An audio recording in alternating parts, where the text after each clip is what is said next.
Hello guys, it's Jake with Our Value Homes. We're down in Union Pier, Michigan, which is most of the way to Chicago. And we're helping a client who was going to do it himself.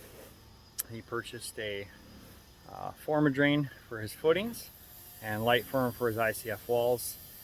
And we got there and the footings were all over the place, so we had to add on to them.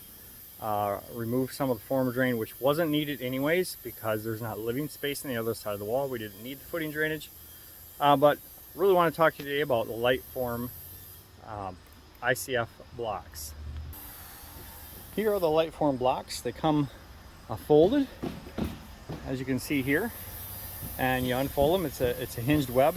One of the downsides is that they don't seem to want to go fully straight. When you unfold them, they still have a memory of what they were like. Also, the foam density, while consistent, is a little bit light, so when you're handling them, chunks are breaking out of the corners fairly easy, so you need to be pretty careful there. One thing I really love though is these dovetail end to ends.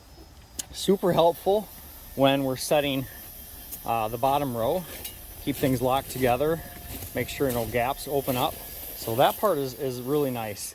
But you can only do that because it's not a reversible block. The top is different from the bottom. So top and bottom are different, and so the block is not reversible, but the plus of that is it does make these dovetail grooves possible, which I really appreciate. More later.